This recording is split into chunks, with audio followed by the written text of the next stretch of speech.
Today, I'm speaking with Dr. Kirk Freudenburg. Kirk is the Brooks and Suzanne Reagan Professor of Classics at Yale University, as well as the chair of the department. He's an expert on the ancient Mediterranean world, with a focus on Roman literature and poetry. In particular, we discuss his latest book project, a study of Virgil's Aeneid, and the highly cinematic visual nature of his storytelling. We also discuss the values of the classical world that we can glean from the Iliad, the Odyssey, and the Aeneid. Without further ado, my name is Sebastian Weatherby, and this is The Tell. Kirk, thanks for taking the time. Sebastian, it is my pleasure. What is your background for how you became a classicist? Becoming a classicist, I was a pretty good student in high school and college, but I had nothing that really caught my interest, and so I was very lazy. And so somehow in the course of my career, my undergraduate career, which was all over the place in terms of majors and exploring, which I guess is the way a liberal arts education should work. Yeah. You eventually stumble on something that catches your interest. And for me, that was stumbling into an ancient Greek course, taking Greek 101, which I liked because I saw some other people who I thought were nerdy and driven taking that, and I knew it was hard, and I took it rather for weird reasons like that, because I wanted that kind of challenge. And so I started in on Greek late in my undergraduate career, but that's what caught my interest. And then after that, I thought, this is what I want to pursue. And so I dived into classics as a discipline, which is much more than just taking ancient Greek. And for me, it involved taking Latin at a very late stage in my career. And eventually that's what I settled in on, where my main point of focus is in Latin literature. That is, from my perspective as an archaeologist, the most intimidating aspect of classics is the linguistics chops that one needs to develop. Sure. And I know that archaeology and classics have a lot to do with one another and have much to say to one another, but the disciplines, and it works in the other direction as well. Yeah. Where classicists are or tend to be very focused on literature and the languages, they can do some other disciplinary things beyond that, such as epigraphy or history, for example.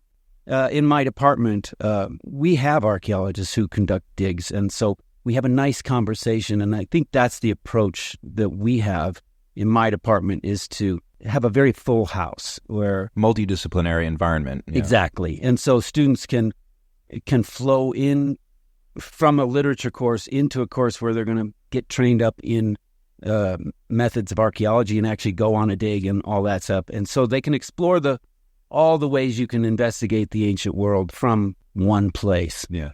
Knowing that you recently finished a book about the Aeneid, that's what I read first prepping for this interview, but I also was reading the Odyssey a couple weeks ago during some field work. But in general, while reading both, what I was really trying to imagine and think about was just the worldview and the values of the people of the ancient Mediterranean. Now, I imagine the Aeneid is, being the product of a literate period by one man, it's probably a little bit less representative, but at least is a lens into a Roman mind. Yeah, well, we can back that up a little bit and think in terms of when we're talking about Virgil. Of course, Virgil's Aeneid is this grand epic from the late 1st century BC by Virgil, who himself had a career as a poet before he hit the Aeneid, and he's interesting because his earlier poetry actually still exists, the eclogues and the Georgics.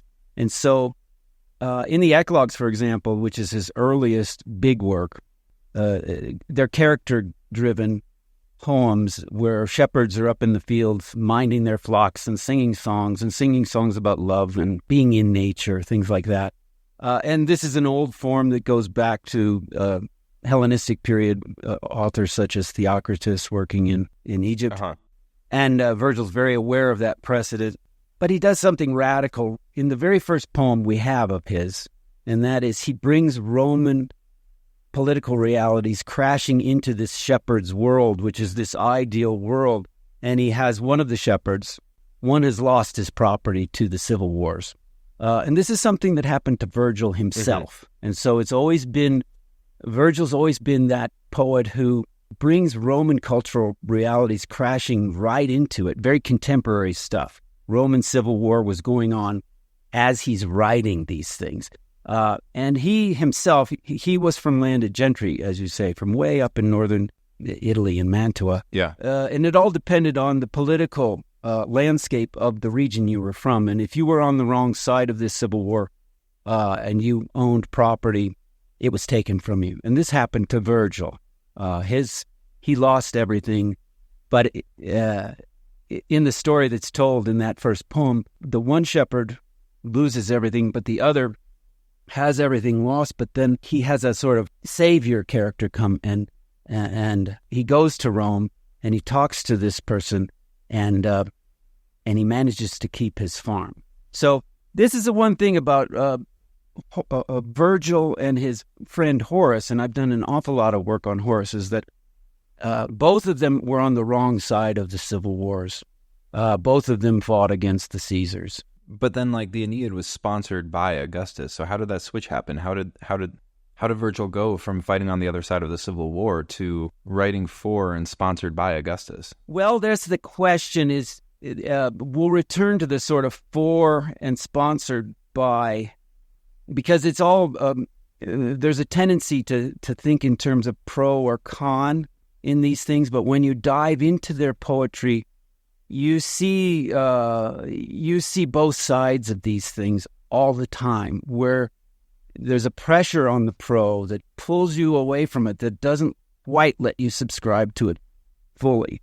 So Horace lost all of his property. He was from southern Italy, from Apulia, and he was rescued basically by Virgil. Virgil introduced him to Maecenas, who was sort of Octavian. Later on he becomes Augustus, but he was Octavian's right-hand man, and a very powerful political figure who was taking care of everything in the city of Rome while Octavian was out fighting these civil wars. And so Maecenas was this magnificent, he had tremendous political savvy, and he was gathering up poets based on who had the best talent. And he was gathering up poets who may have written from the other side, from the other perspective. And Horace actually fought in the Battle of Philippi. Oh, wow. Okay. In the late 40s BC, on the wrong side for Brutus, for the killers of Caesar. And he lost everything as a result. His ancestral farm was taken from him and all of that. But because Virgil knew him somehow, this is a bit mysterious how they came into contact early on, but they knew each other from from early on. They're roughly the same age, about 5 years apart. And Virgil had already landed with Maecenas. Maecenas had chosen him. In fact, in the word for patron in Italian is his name, Mecenate. Huh. Yeah, and it's the same way in German. Mason is from his name. He was such a powerful patron figure that his very name becomes the word for patron in a lot of European languages. Wow. So the scale of wealth we're talking about when you have someone like a Maecenas is unbelievable. Basically, Virgil was set up for life by this relationship. We know from later sources that he received 1 million sesterces for his Aeneid. And for Horace, he was taken on and given a villa in the Sabine Hills where he could write his poetry. And by villa, I mean not where you're growing cabbage. It's a big luxury villa. And actually, archaeologists have dug a villa out in the Sabine Hills, which they think is probably the villa he writes from when he writes his famous odes, which is roughly contemporary with the Aeneid. So when Virgil writes the Aeneid, do we have a sense for the original intent? To what degree is it foundation myth or adventure story? And how much is it a departure from the Homeric epics, or is it very traditional? Yeah, you raised the issue of the Odyssey earlier, and you see all these similarities. The early books of the Aeneid are about Aeneas's travels after the fall of Troy. But in terms of adventures, it's not as good. You'll notice that as well. with Odysseus, you get cyclopses and sirens and all that storytelling he gives to the Phaeacians, which are, from the greatest storyteller of all, which is Odysseus himself. Aeneas is not as good of a storyteller, and his adventures are not of the, fighting monsters type, or going off the edge of the world into unknown lands. In Homer's Odyssey, Italy is basically unknown because it's beyond the scope. And so that's one of the interesting things that Virgil does, is he breaks all these rules with his epic. One of the rules is that, for example, you're within a Homeric milieu here. We remember the Iliad and the Odyssey, and you keep within that frame. But no, right away in the first book, he blasts away that boundary. Right, so it's a transgression. So even by making the historical connection, drawing the thread from the mythic Aegean to the historical Rome. And right down to his own day, the coming of a certain, this person Augustus, and how he's going to rule an empire without end. Right. In fact, there's a famous mosaic in Tunis, in the Bardo Museum there, of a Virgil character, and he's surrounded by two muses, and one of them is singing into his ear, and the other is listening with her hand on her cheek. The muses are not the muses of epic poetry. Whoever did this mosaic knew what made Virgil so original. One is the muse of the one who's listening silently is the muse of tragedy. And the other who is dictating to Virgil as he's writing is the muse of history, which you would not put either of those as, if you're going to picture Homer being inspired, you have to have Calliope there. Calliope, the goddess muse of epic poetry. But no, whoever did this mosaic knew that this is what made Virgil so very different, and because he could combine these different worlds into one epic. Return me to your original question. It had something to do with the Odyssey, and let me explain what got me thinking this about the values of the Greco-Roman world and how that's shown in the great classical epics. That's really why I was asking about differences between the Aeneid and Homer's epics. There's a historian named Tom Holland whose book Dominion I read recently, and one of the big themes of this book is how profoundly alien the values of the Greco-Roman world can seem to us moderns, and how these themes of might makes right, and the emphasis on conquerors and piratical warlords and strong men, and sort of with that theme in mind, I was rereading the Odyssey recently. And one thing that struck me is how often when Odysseus arrives in some new place, someone might recognize him from the crowd, or he introduces himself, but it's always like, look, that's Odysseus, sacker of cities, stealer of women, slayer of men kind of thing. And then contrast that with the newly emerging and initially persecuted and quite controversial Christian perspective. Jesus and St. Paul flipping the script. Yeah, exactly. It's like this great inversion. It seems like, to me, this great inversion of values from, even like Romulus killing his brother to found the city, or the survival of early Rome being dependent upon the rape of the Sabine women. No, that's great. And it's one of the things I actually like about Roman mythology, about their founding, is there's so much that's not sanitized, right? Was that a problem to any Romans, or was that something that they wrestled with? Yeah. For example, Romans had lots of myths about their founding. Okay. They existed all over the place until a rather late time when they settled in on this Aeneas myth, right? So some early versions had Odysseus as the founder of Rome on one of his travels. And if you ask anybody on the street if they knew, if they had read a little bit about the ancient Romans, say, who founded Rome, they wouldn't say Aeneas. They'd say Romulus. That's an indigenous myth. That's an Italian myth. That's two brothers fighting for supremacy, one killing the other and founding the city of Rome. And it takes place in the mythic time scale we're talking about. Yeah. hundreds of years after the fall of Troy. But then the Romans had it later on come upon this, we need Aeneas as our founder. Yeah. And how are you going to make those two myths work together, right? Romans knew this about themselves. They need all those myths. In other words, they need a myth that puts them there, as with Romulus, we come from the soil, right? But how can you really have that as your only story? You need a colonizer. Aeneas is that colonizer. He comes to a place that he's told by the gods, this is yours. Your old place is gone. You lead your people, and it's Jupiter's will that you take this place, and it's your new home. When he gets there, there are already people there. Aeneas lands here, and he's like Odysseus getting home.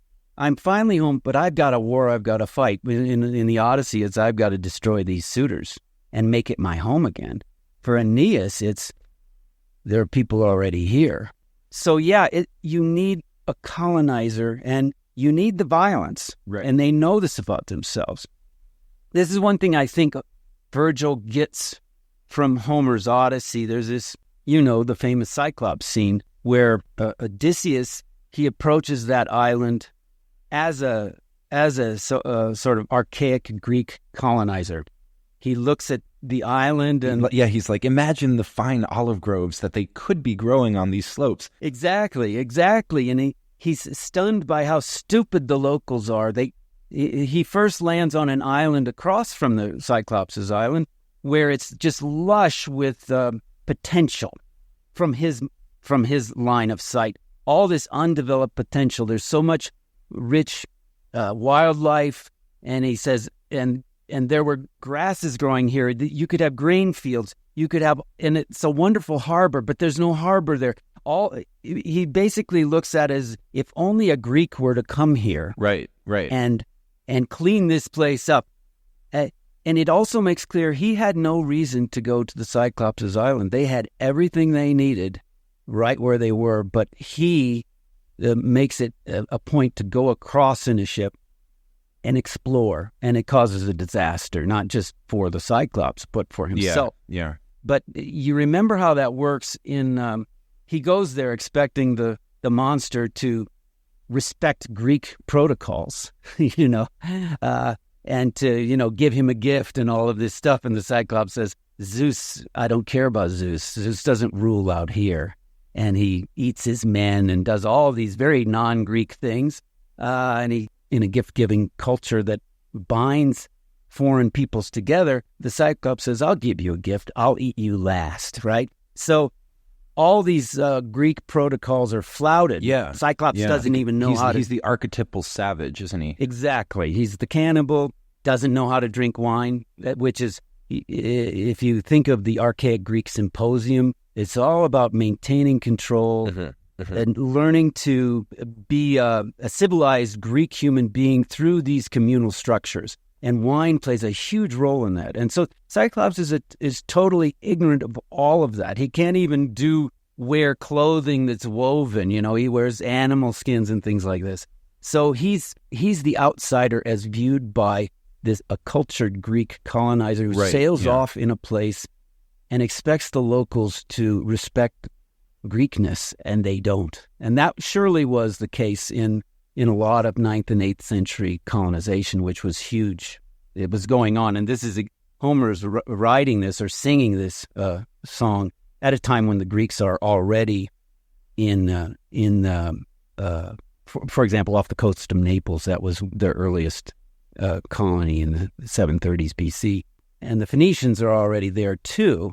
And so the Odyssey kind of reflects colonization as being swept off into these crazy, violent places, but also to these super places like the island of the Phaeacians, where it's all song and dance and high technology.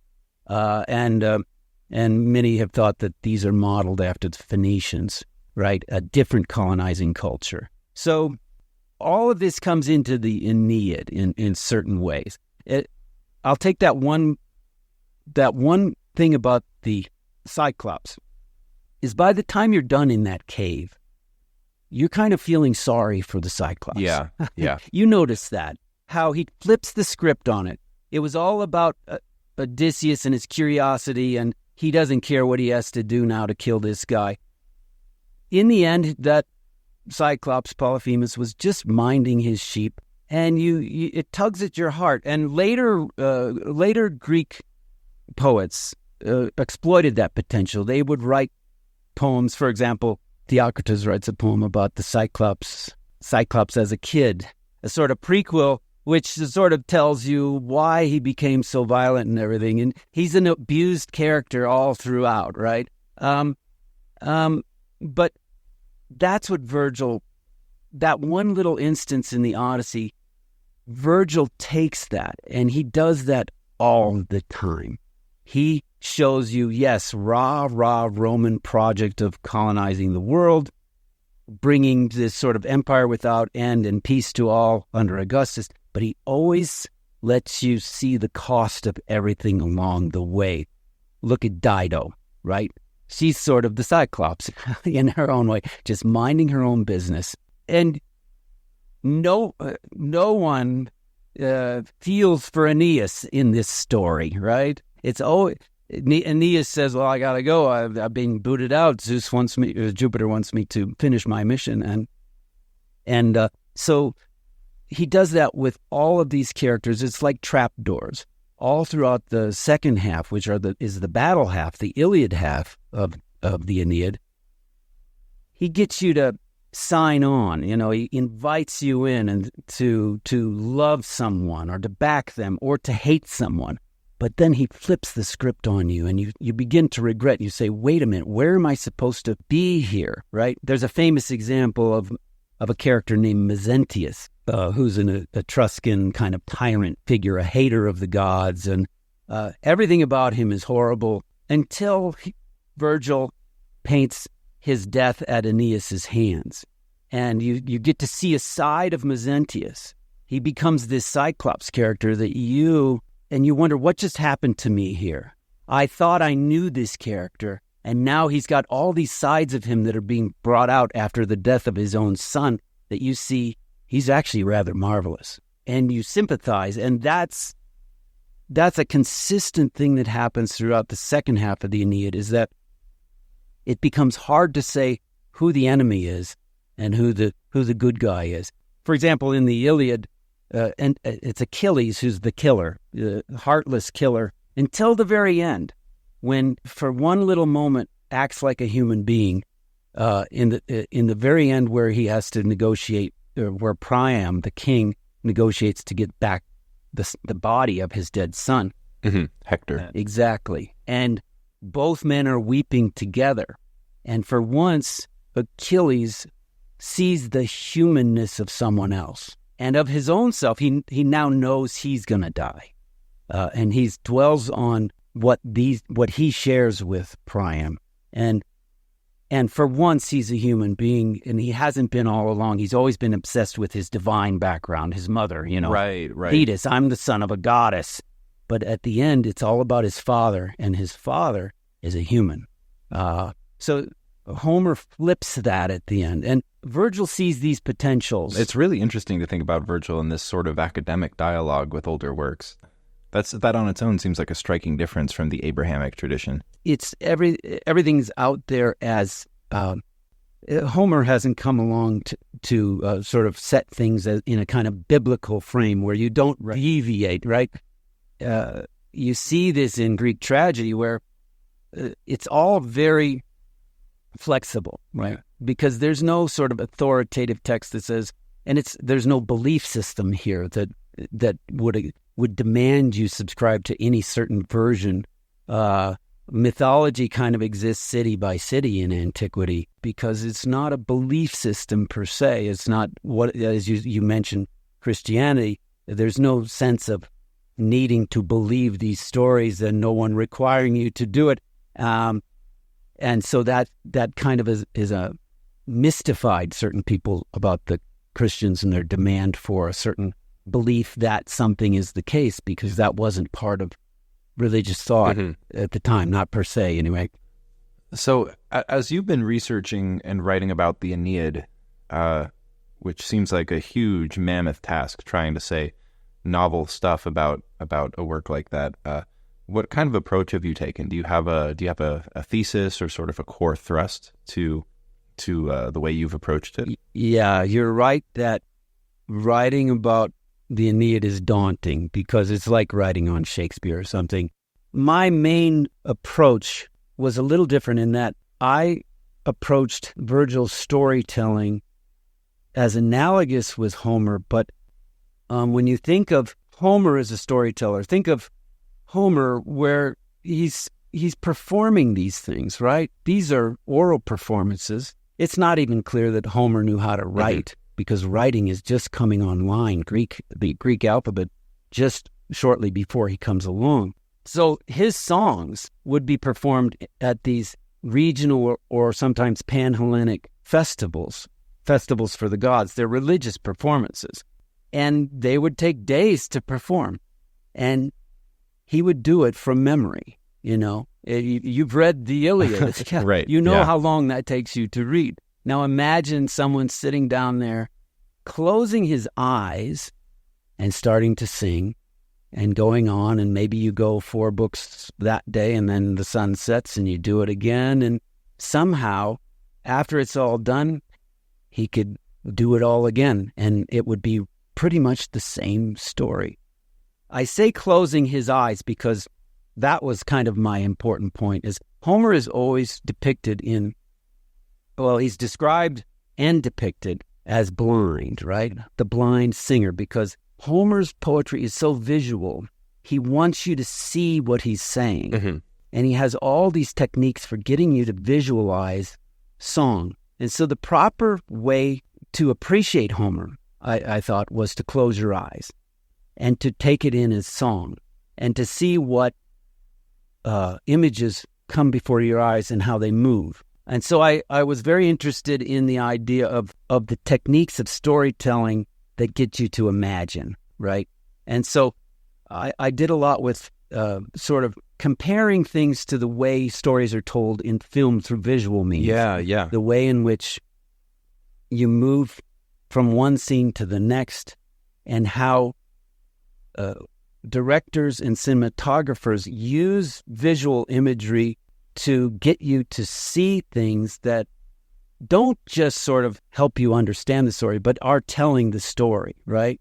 So, for example, in silent film, you can go from scene to scene to scene, and you know what's going on. And only once in a while will you get a little snippet of text that you have to read, right? So you can do an awful lot of the load of telling a story can be just the way in which cameras move about and look at characters, then move over here and there and there.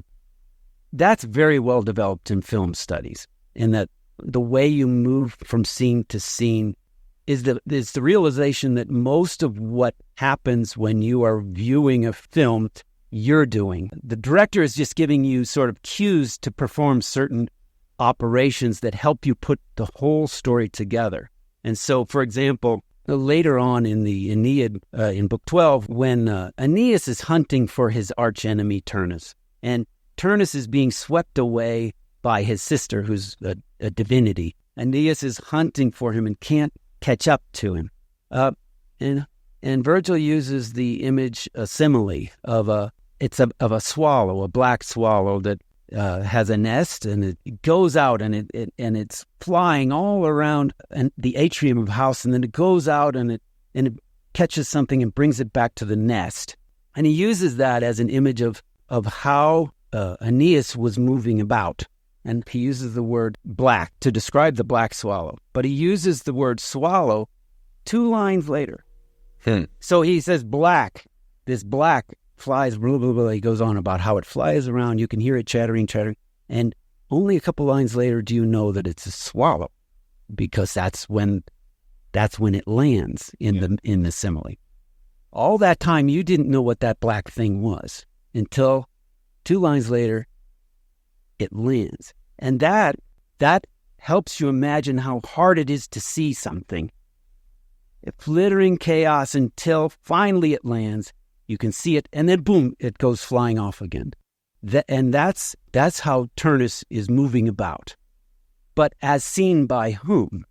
Virgil makes it clear that it's Aeneas who's seeing all this. What's out there is about the insides of someone else who's viewing. And that is a very enriching thing, because usually when people study ancient epic, it's like, oh, well, these ancient writers don't know how to take you inside a character. The only thing that matters is the stuff on the outside. Right? They're totally externalized, in other words. So really, this would be an underestimation of the sophistication of ancient storytelling. Exactly. And we tend to pat ourselves on the back of, later novels to teach us how to get really inside of a character. There are ways inside of these characters. It's hiding in plain sight. It's about visual storytelling and the way that it carries a story load. And so, for example, when Aeneas is leaving Carthage in the fourth book, he's already, he's dumping Dido, saying, I gotta go. And Dido is losing at this point. She's going to commit suicide by the end of the book. Virgil describes Aeneas leaving the city of Carthage, and he gives you a sort of bird's eye view of them leaving. He compares them to ants carrying their loads, and he takes you down to see them very up close as individual people with their loads. And then he pulls back so that you see it as all the individuality blurs into a long black line as of ants. Then he describes a long black line of ants, and he says, what were your feelings, Dido, when you saw this? So as you pull back, you are surprised to see Dido. It's all about what's going on in her. This again seems like you're giving the ancients the respect they're due, in a sense, showing that the visual description of things aren't just a matter of aesthetics, but scenes are really being shot in a cinematic sense. Shot, yes, that's the thing. Close your eyes and take in the same information as in terms of the way you're being made to see things. Mm-hmm. And at some point, I stopped thinking of these analogies with film as mere analogies. I thought, and here I was helped by some scholars who are friends of mine at Yale. One in film studies, his name is Francesco Cassetti, and he's a very well-known scholar of Italian cinema. And he's the one who really gave me a kind of permission, because he was so enthusiastic about what I was doing. As an Italian growing up in Italy, you know Virgil's Aeneid, and he knows film. He's the one who said, I said, well, they don't have zoom. How can I make an analogy with zoom lenses and things like that? And he says, no, that's the way storytelling has always happened. The zoom lens was invented to do what we needed it to do to tell that story, right? He's the one who put me onto all of this and said, don't think of it as a mere analogy. That's just storytelling. And I came to think of it very differently that way, and as essential to the story itself. And there are others who've been doing this, not so much with film comparisons, but in terms of classical narratology. But it was much better on the Greek side than on the Latin side for some reason. So, better how exactly, and why do you think that is? Well, better in terms of taking that up as something to really focus in on. Roman poets tend to give you things to look at, but, well, in Virgil's Aeneid, there are several big examples of what we call ekphrasis, which is when you take an item, a physical item. This is very schematic and oversimplified, and you describe it in great detail, a physical object. Homer does it in the Iliad when he takes the better part of a book of poetry, describe the new shield that Achilles gets. So much of the study of visuality in Roman poetry was focused on the way these poets do these static images and the way they describe them and the way they're structured and the way that fits in and matches the story and enhances the story being told. But there hasn't been the sort of proper attention in terms of the way it could be done. But even in the matter of ekphrasis, I take this, it's the first big ekphrasis of the Aeneid, a frieze on the temple of Juno in Carthage. And Aeneas, while he waits for for Dido to meet her for the first time, he's there studying this imagery, and it happens to be the Trojan War is depicted, right? So it's wonderfully meta, right? But instead of just talking about what's on the frieze, I talk about why is he focusing on this and this and this? It's his experience, and it's about what he takes in and how hateful he is of what he sees up there, right, and how he's moving about the image. And so it ends up being not about what's written on the temple or in the story on the temple wall in its depiction. It's the story that Aeneas spins from what he sees up there. Right, seeing his character play out in the face of that frieze. Exactly, and he leaves lots of things out. He focuses on certain things, which tells you what he's all about. Now I feel like I've got to reread like all of the epics, trying to flex this muscle of focusing on the visual aspect of it all a lot more. Yeah, and I think if you think in terms of the ancient performance context of a singer who could just capture an audience. I start the book with having readers look at an image of the poet Orpheus performing. It's from a 6th century BC red figure of Vase that's now in Berlin. I think it's there. Yes, I've seen it before. But it shows Orpheus singing, strumming his lyre out in nature with several Thracians who have come by, and they've been drawn in to listen. And Orpheus is staring up into the heavens as he sings. And the Thracians are all, one is looking at the ground. They're all lost. One is closing his eyes like this, and one is looking straight into his eyes. And they're all visualizing the story. That's where I had a great time with just inviting listeners to think differently about the performance context, where even for Virgil, people would have known this as this rumbling arma verumque cano Troiae qui primus aboris Italiam pato profugus Lavinico venit, and it would have gone on and on and on, and they would have gotten into the rhythm of the song, and they would have turned their heads down and up and closed their eyes, and they would have been absorbed in imagining what the song that's being sung. We're not used to it because we don't have the patience TikTok generation. But this is a world where people could sit for hours and hours and absorb song and storytelling because there's nothing else out there. That's it. And these singers were bearers of culture. Homer was thought to be something like the bearer of Greek culture for future generations. This song had to be memorized again and again and retold again and again because it gave you all you needed to know about certain things in life. Just as the way Hesiod's Theogony or Works and Days gave you all you needed to know about this, and Orpheus comes in there as well as the poet of cosmography and things like that. So, so I think you do have to go into a different world where you are capable of tremendous bouts of absorbing it all. Yeah. And I think we know this from film. We can sit there sometimes for 4 hours straight and take the ups and downs as they come and feel really satisfied at the end and want to do it again, right? And I'm not sure it's actually been said yet. What is the title of your book? Virgil's Cinematic Art is the main title. It's on vision. The subtitle is Vision as Narrative in the Aeneid, and I purposely chose that. It's not vision and narrative. It's vision as narrative, Mm-hmm. and that came out just early 23, just earlier this year from Oxford. So, and it's short. I wanted to write it as a easy read that someone, and this is sort of my way of protesting against a lot of things in my field. One of which is books that are way too long. And I wanted to write it in a way that could appeal to non-specialists as well as to have things to say for people who really have studied this stuff for a long, long time.